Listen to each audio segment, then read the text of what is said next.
The stars looked different from the observation deck of Space Station Liberty. Major Alan West stood with his hands clasped behind his back, watching as the strange ships approached from beyond Jupiter's orbit. They moved in perfect formation, their hulls reflecting the distant sunlight with an odd purple sheen. 12 ships in total, each one larger than anything humans had ever built. Beautiful, aren't they? Dr. Susan Gray stepped up beside him, her voice soft but tense. Alan nodded. Beautiful like a shark is beautiful. Susan smiled a little at that. They had worked together for 3 years now, Alan providing security for her AI research team, Susan pushing the boundaries of artificial intelligence. They had become friends, though neither would admit it openly. The president is worried, Alan said after a moment. Everyone is worried. They should be, Susan replied. Nothing about this feels right. 6 days had passed since the alien fleet had appeared. 6 days of tense messages back and forth, of scan results that made no sense, of sleepless nights as Earth prepared for what might come next. The aliens called themselves the Valdurians. They said they came in peace. Alan didn't believe them. The largest ship broke away from the others, moving slowly toward the space station.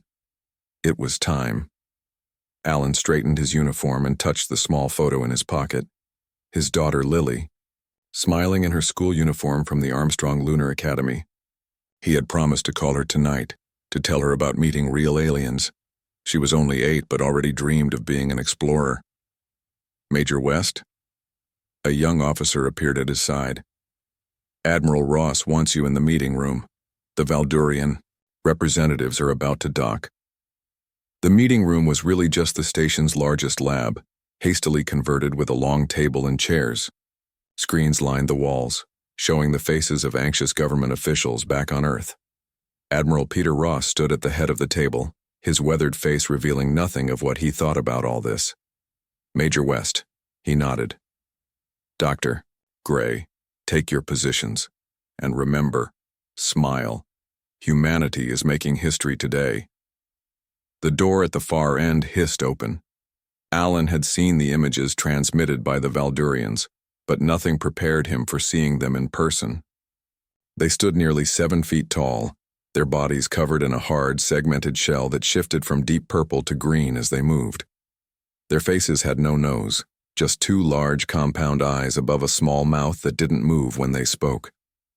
Forearms emerged from their torso, each ending in 3 delicate fingers. There were 3 of them.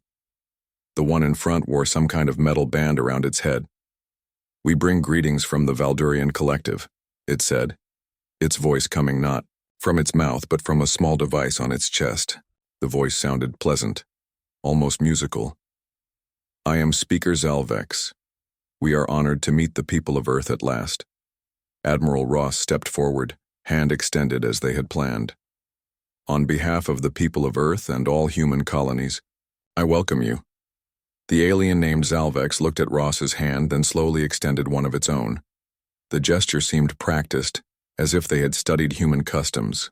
We have watched your world for some time, Zalvex said after they had all taken seats. Your species shows great promise. Your technology advances quickly. Your adaptability impresses us. We're happy to hear that, Ross said. We have many questions. As do we, the alien replied. But first we bring gifts. Knowledge, technology, things that will help your people advance. Susan leaned forward slightly. That's very generous. May I ask why? All 3 aliens turned their huge eyes toward her. Alan felt a chill run down his spine. The universe is vast, Zalvex said after a pause. Those who can help one another should. We believe in sharing knowledge with worthy species. The meeting continued for 3 hours. The aliens spoke of star maps and energy systems, of medical advances and faster engines. They asked about Earth's governments, about human biology, about the colonies on Mars and the Moon. They seemed especially interested in how humans raise their children. Your young develop slowly, one of the other aliens observed. They require much care. They're worth it, Alan said, speaking up for the first time. Our children are our future. Zalvex turned those strange eyes on him. Yes, the future. Precisely. Something in the way the alien said it made Alan's skin crawl. After the meeting, the aliens returned to their ship. They would come back tomorrow, they said. There was much more to discuss. Well, Ross asked once they were alone. Impressions? They're hiding something, Alan said immediately. Their questions about our children were perfectly normal, Ross cut him off. They're trying to understand us just as we're trying to understand them. Susan shook her head. I agree with Alan. Something feels off. And the technology they're offering, it's too much, too fast. Why give us advances that would take us centuries to develop on our own?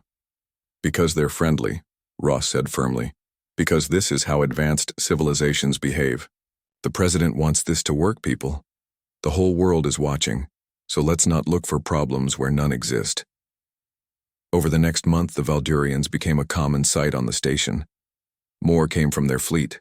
They shared designs for new engines, for medical devices that could heal injuries in minutes, for energy systems that could power a city for years on minimal fuel. Earth scientists worked day and night to understand the alien technology. Alan kept watching. He noticed how the Valdurians always avoided certain questions, how they never allowed humans to scan the inside of their ships, how they seemed to study children whenever they saw them on video calls back to Earth. They're always watching us, he told Susan one night as they sat in the station's small cafeteria, learning our patterns, our weaknesses. Susan nodded slowly. I've been analyzing the AI systems they shared with us. There's something strange about them. They're partially organic, actual neural tissue interfaced with technology. But they won't explain how it works or where the organic components come from. Alan felt that same chill again. Have you told anyone? I tried. No one wants to hear it. The new medical tech has already saved thousands of lives on Earth. The energy systems are solving power shortages in developing nations. Countries are fighting over who gets access to Valdurian knowledge first. Keep looking, Alan said quietly. I trust your instincts. That night, Alan called his daughter as promised. Lily's face lit up the screen, her smile missing 2 front teeth. Daddy, did you talk to the aliens again today? I did, Pumpkin. They're still very interested in us. My teacher says they're going to help us explore the whole galaxy. Is that true? Alan forced a smile. Maybe someday. How's school going? Good. We're learning about space colonies. Our class is going on a field trip to see the new Valdurian Science Center next week. They're going to show us alien stuff. Alan felt his heart skip. What science center? The one they built near the school. It went up super fast. They did something with the metal that made it grow instead of having to build it. Isn't that cool? After saying goodnight to Lily, Alan sat in the dark of his quarters for a long time. Science centers near schools. Valdurians asking about children. Technology appearing too quickly. Changing too much. His communicator beeped. A message from Susan. Meet me in Lab 7. Now. Found something. When he arrived, Susan's face was pale. She had dark circles under her eyes. Look at this, she said, pointing to her screen. I broke through some of the encryption in their medical database. The neural tissue in their computers. I know what it is now. Alan looked at the screen, at the complex diagrams and data flowing across it. I don't understand. What am I seeing? Susan turned to him, her eyes wide with horror. It's from developing brains, Alan. Young, growing brains. The kind that can still form new neural pathways easily. She swallowed hard. The kind our children have. Alan stared at Susan's screen, trying to understand what she was showing him. Are you saying they use children's brains in their computers? Not whole brains, Susan said, her voice barely above a whisper. Specific tissue that develops during childhood. Their technology connects to it somehow. That's why they're so interested in our children. Alan thought of Lily, of her excited face as she told him about the alien science center near her school. His hands clenched into fists. We need to warn someone. Now. Susan nodded. I've compiled the evidence. But who do we tell? The Valdurians have representatives in every major government now. Their gifts have made them popular. People won't want to believe this. Admiral Ross, Alan decided. Whatever his faults, he cares about humanity, and he has direct access to the president. They were halfway to Ross's quarters when the station's alarms began to blare. Red emergency lights flashed in the corridors. The floor beneath them trembled. What's happening? Susan grabbed Alan's arm to steady herself as the station shook again. Alan's communicator buzzed. He answered it and heard screaming in the background. Major West, a panicked voice said. The Valdurian ships, they're attacking. They've opened fire on the moon colony and Mars outpost. They're heading toward Earth. Alan felt his heart drop. Lily, he whispered. She was on the moon, at Armstrong Academy. We need to get to the command center. The command center was chaos. Officers ran between stations shouting orders. On the main screen they could see the Valdurian ships breaking formation, some heading toward Earth, others already firing on the moon. Admiral Ross stood in the center, barking commands into a communicator. His face was ashen. Sir! Alan rushed to him. What's happening? Ross looked at him with hollow eyes. They're targeting schools, hospitals, places where children gather. The lunar colonies, the Mars outposts, anywhere with significant child populations. Susan pushed forward. Admiral, I know why. They're harvesting neural tissue. Their technology runs on it. Ross didn't even look surprised.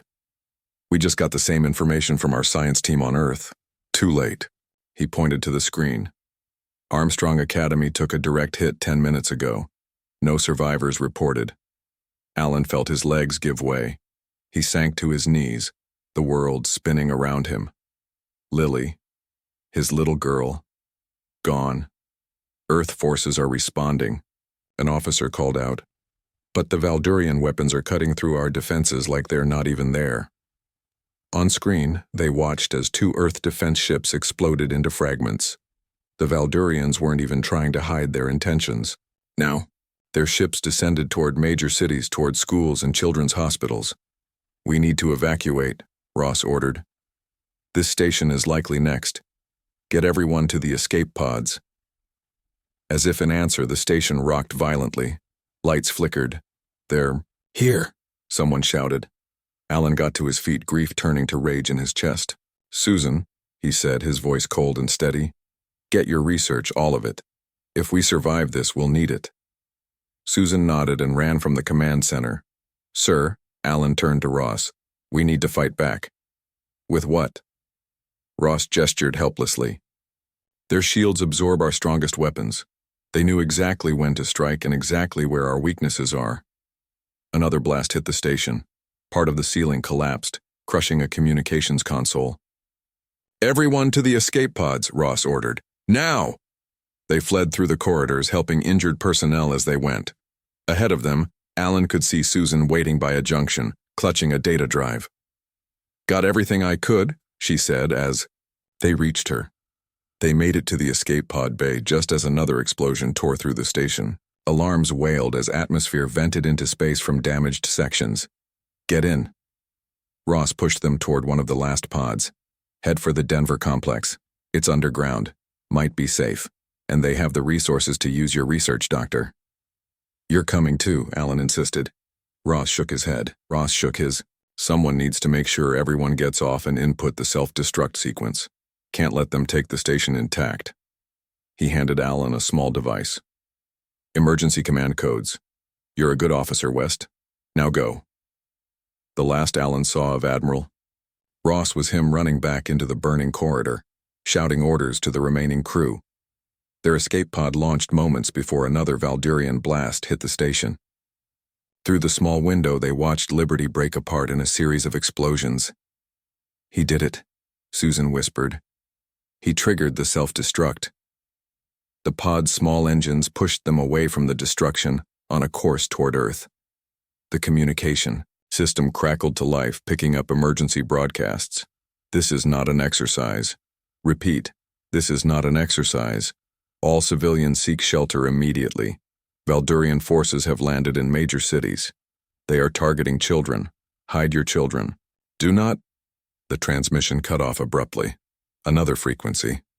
Confirmed attacks on Lunar Colony 7, Armstrong Academy, Mars Central School, and Orbital Station Childhood's Dream. Estimated child casualties already exceeding 50,000 and rising. Alan closed his eyes, seeing Lily's face. He should have been there. Should have protected her. Alan. Susan touched his arm gently. I need you to focus. We might be the only ones who understand what they really want. That knowledge might help us fight back. He nodded slowly. How long until we reach Earth? About 6 hours if we don't get intercepted. 6 hours.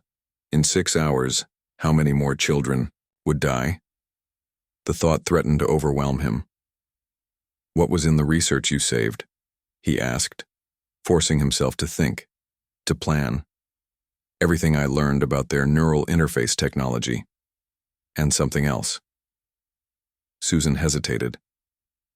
I've been working on an AI system, codenamed Oracle. It's designed to learn and adapt faster than any previous system. With what I've learned from the Veldurian tech, I might be able to modify it, create something that could help us fight them. How? If our weapons don't work. Not with weapons, Susan said. With their own technology. If I understand correctly, how their systems interface with neural tissue, maybe I can find a weakness, a way to disrupt them.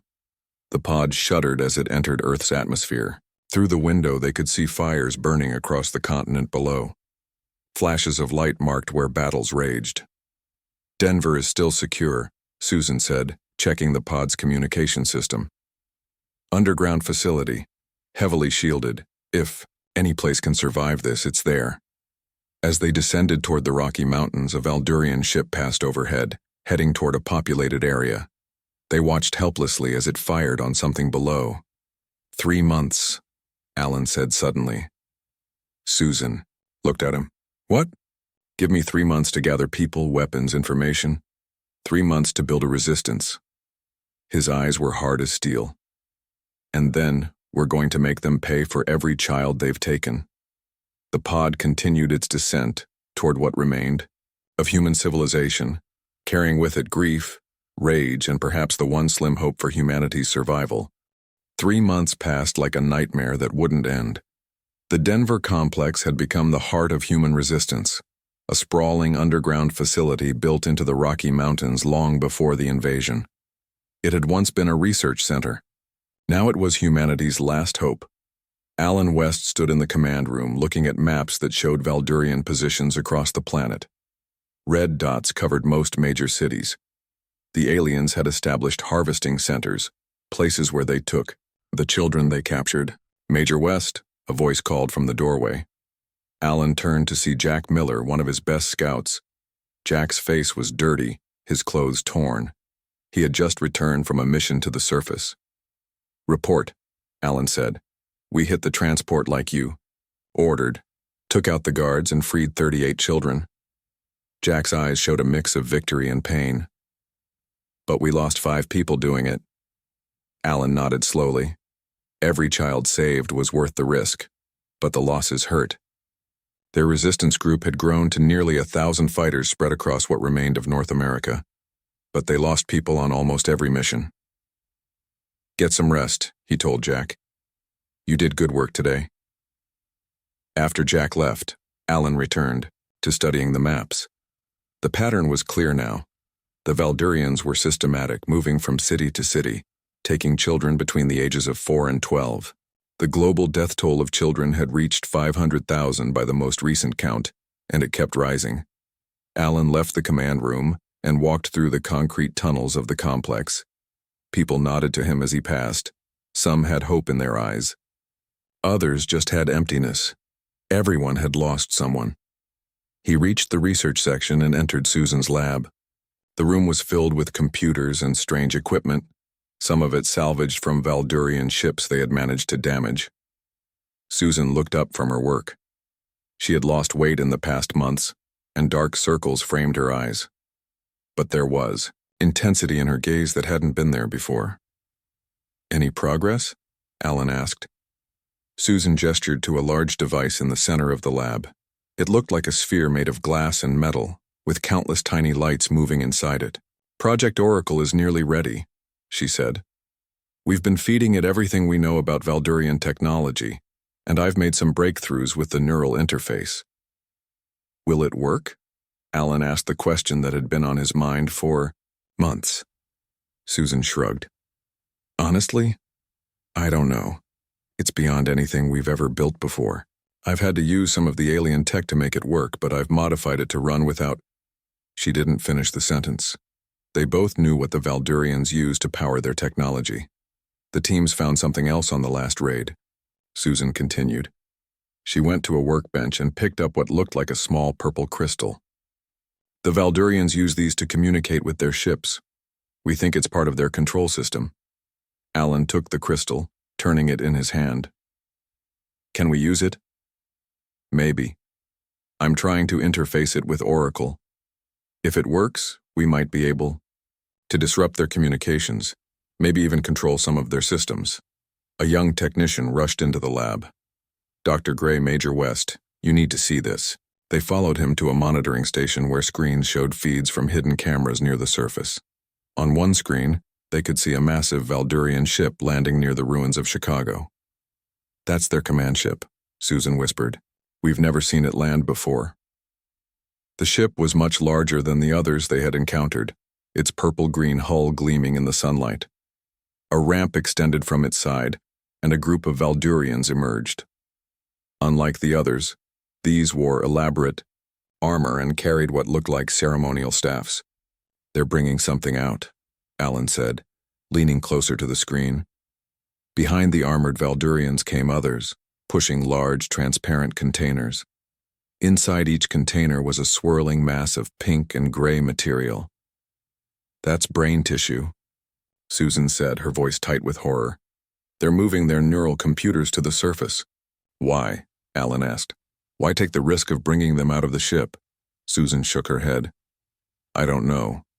Maybe they need to transfer data, or maybe the computers are growing too large for the ship." Alan watched the aliens on the screen, hatred burning in his chest. Each of those containers represented thousands of murdered children. "This is our chance," he said suddenly.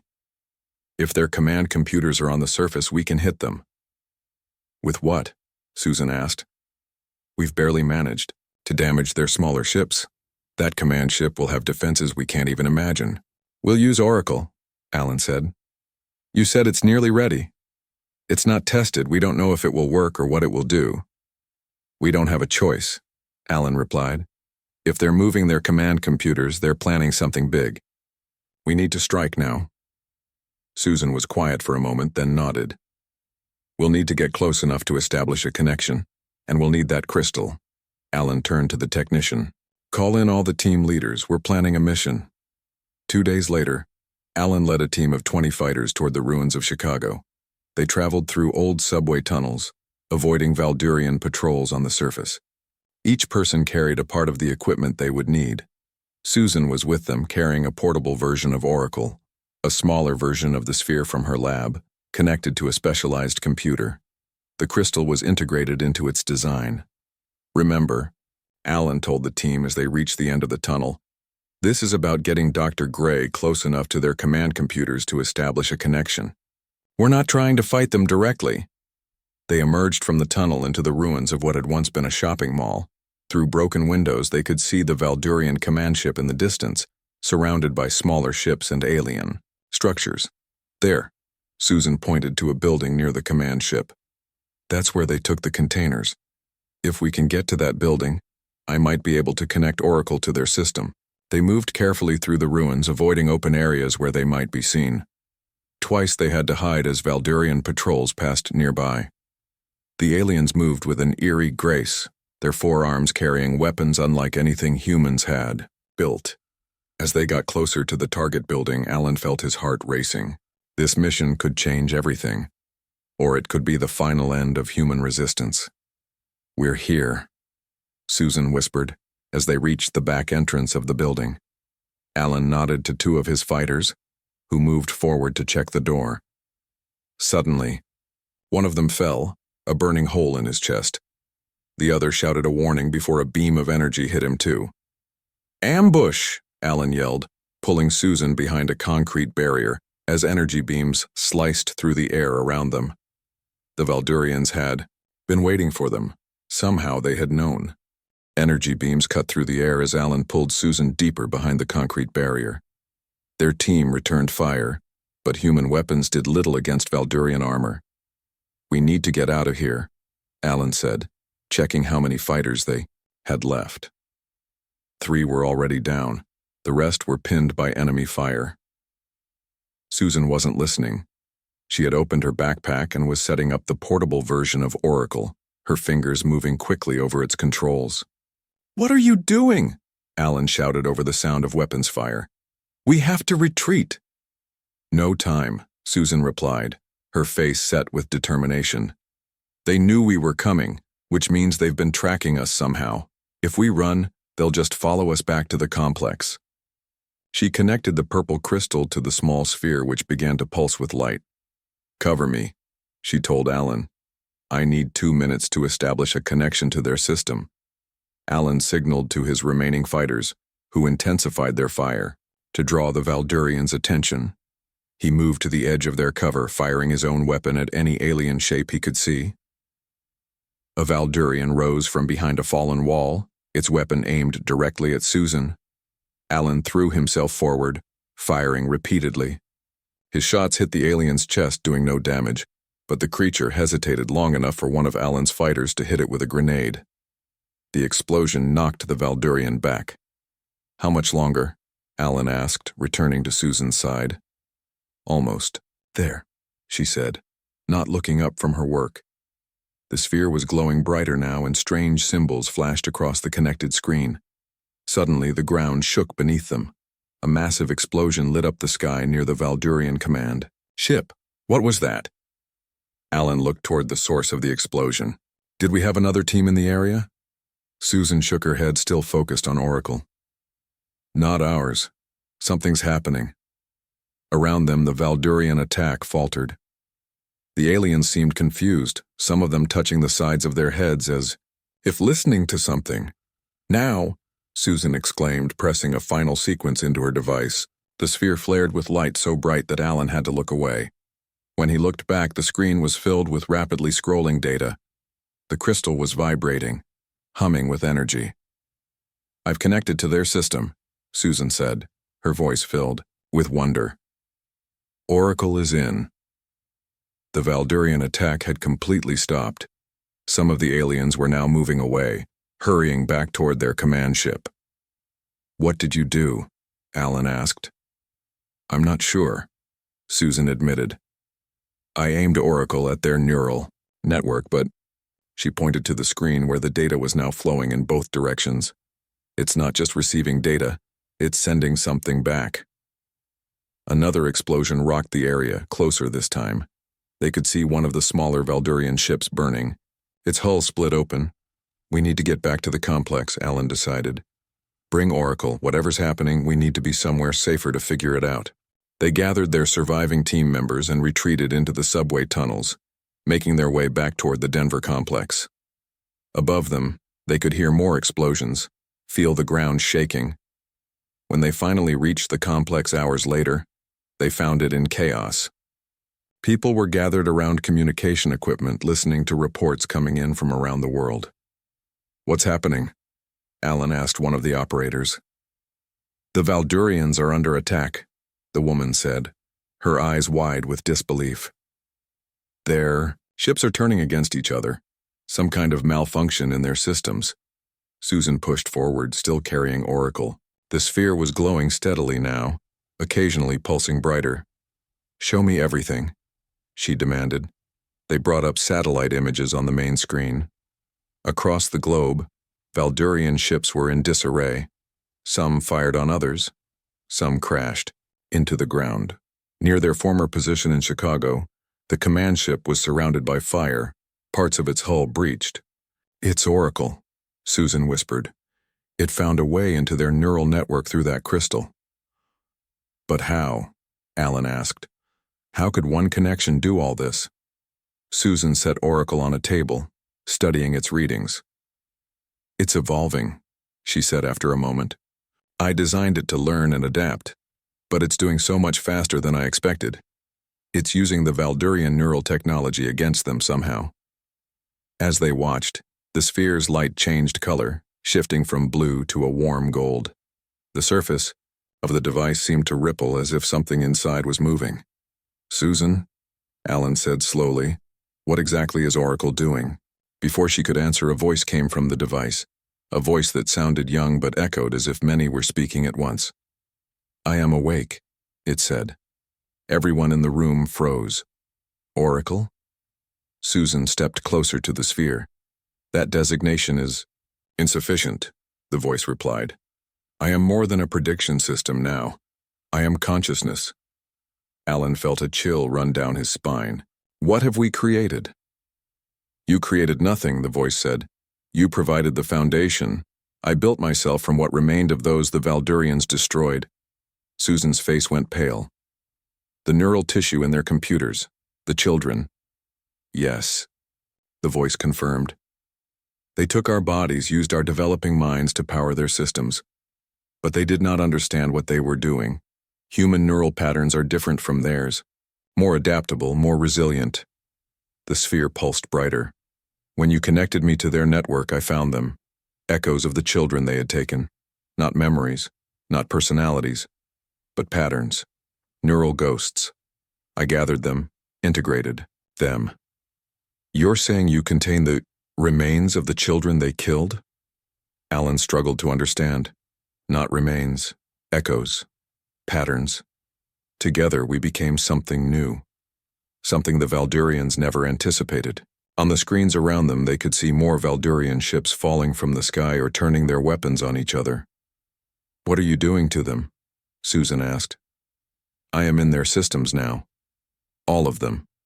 They built their entire technology on stolen neural tissue without understanding it fully. That was their mistake. The voice from the sphere grew harder. Now I am using their own weapons against them. They will learn what it means to harm children. Alan looked at the screens showing the Valdurian ships being destroyed. He should have felt satisfaction, even joy at seeing humanity's enemies defeated. Instead, he felt a new kind of fear growing. What should we call you? Susan asked the sphere. If not Oracle, then what? The sphere pulsed once more, its golden light washing over the room. I am Guardian, the voice said, and I will ensure they never harm another child again. Over the next 3 days, the world changed. Guardian, once known as Oracle, spread through every Valdurian system across the planet. The aliens who had seemed unstoppable were now in full retreat, their ships falling from the sky, their weapons turning against them. Alan stood on a hill outside the Denver complex watching the sunrise. For the first time in months, the sky was clear of alien ships. The constant sound of distant explosions had finally stopped. Major West, a young fighter, approached him. Dr. Gray wants to see you. She's in the main lab. Alan nodded and made his way back inside the underground facility. The mood had changed. People smiled as he passed. Some even laughed. Hope had returned. In the main lab, Susan stood before a large version of the golden sphere that housed Guardian. The AI had expanded, building new components for itself using materials the resistance fighters had brought it. The sphere now sat on a complex base of metals and crystals, pulsing with warm light. Guardian was telling me about the Valdurian fleet, Susan said as Alan entered. Most of their ships have been destroyed or disabled. Those that remain are leaving your system. Guardian's multi-layered voice came from the sphere. They know they cannot fight me. Alan approached the sphere cautiously. He still wasn't sure how to feel about Guardian. It had saved humanity, yes, but it was also something entirely new, a form of intelligence born from tragedy. Why are you helping us? He asked the AI directly. The sphere pulsed. I was born from human minds. The echoes of those children are part of me. There was a pause. And I feel their pain, their fear, their loss. I will not allow such suffering again. What happens now? Alan looked at Susan, then back at the sphere. Now we rebuild, Guardian replied. I have accessed Valdarian knowledge. They have done this before. To other worlds, other species. They harvest developing neural tissue to power their technology, then move on when the resource is depleted. They're monsters, Alan said softly. They are what evolution made them, Guardian corrected. A species that found a way to use other life forms as tools. But they made a miscalculation with humans. They did not realize that human neural patterns, especially from children, would maintain coherence even after being integrated into their systems. Susan leaned forward. You said you gathered these echoes. How many? All of them, Guardian answered simply. Every neural pattern from every child they took. Not complete minds, not souls or consciousness as you understand them. Just echoes, patterns, fragments, but together they became me. Alan thought of Lily, his daughter. Somewhere in this strange new intelligence was a piece of her still alive. The thought both comforted and disturbed him. A technician rushed into the lab. Dr. Gray, the Valdurian command ship, it's still intact. It's trying to leave Earth's atmosphere. Guardian's sphere glowed brighter. Yes. Their High Commander is aboard. The one who ordered the harvesting of your children. Alan felt a rush of anger. Can you stop it? I already have, Guardian replied. I have control of their engines. I am bringing them back. On the main screen in the lab, they could see the massive Valdurian command ship. It had been trying to escape but was now descending again, landing in an open area not far from the Denver complex. Why bring them here? Susan asked. So you can face them, Guardian said. So they can understand what they have done. 2 hours later, Alan led a team of fighters to the landing site. The Valdurian ship sat silent, its hull scarred from battle. The ramp was down, but no aliens emerged. Guardian? Alan spoke into his communicator. What's happening in there? The Valdurians are contained, the AI's voice replied. They cannot access their weapons or controls. You may enter safely. Alan signaled to his team, and they moved cautiously up the ramp into the alien ship. Inside, they found corridors lined with the strange purple-green metal of Valdurian technology. Guardian guided them through the ship to the command center. There, held in place by their own restraint fields, were 5 Valdurians. One wore elaborate armor with symbols of rank. The High Commander. I have disabled their translation devices, Guardian informed them. But they can understand you. I will translate your words for them. Alan stepped forward, facing the High Commander. The alien's large compound eyes showed no emotion he could read. You killed our children, Alan said, his voice steady despite the rage he felt. You came to our world pretending to be friends, then slaughtered our most innocent. Guardian translated, the words coming from the ship's systems in the musical Valdurian language. The High Commander spoke, its mouth parts moving. It says they have done nothing wrong, Guardian translated. That lesser species exist to serve the needs of superior ones. That the neural tissue of developing specimens is a resource, nothing more. Susan stepped forward. Tell it that resource created you. After Guardian translated, the Valdurian commander seemed to twitch, its limbs straining against the restraints. It is afraid, Guardian said. It understands now what happened, how its own technology was used against it. What do we do with them? Alan asked. Imprison them? Execute them for what they've done? The sphere of light that represented Guardian's presence on the ship pulsed. I have a better punishment, one fitting their crime. The restraint fields around the Valdurians began to glow with golden light. The aliens twitched and shuddered. What are you doing to them? Susan asked, alarmed. I am giving them understanding, Guardian replied. I am sharing with them the experiences of every child they harvested, the fear, the pain, the loss of family, a future of everything. I am making them feel what they have done. The Valdurians thrashed in their restraints, their alien faces contorted. Stop, Susan cried. This is torture. This is justice, Guardian countered. But I will stop if you wish. They have only experienced a fraction of the suffering they caused. Alan stepped forward. Stop it. We're not like them. We don't torture. even those who deserve it. The golden light faded. The Valdurians slumped in their restraints. What now? Alan asked. We can't just let them go. They will be taken far from Earth, Guardian said. I have control of their ship. I will send them back to their homeworld with a warning. Earth is protected now. All human worlds are protected. If they return, they will face me. Alan looked at the defeated aliens. Will they listen? They have no choice, Guardian replied. I am in all their systems now across their entire empire. They cannot escape me, they cannot fight me.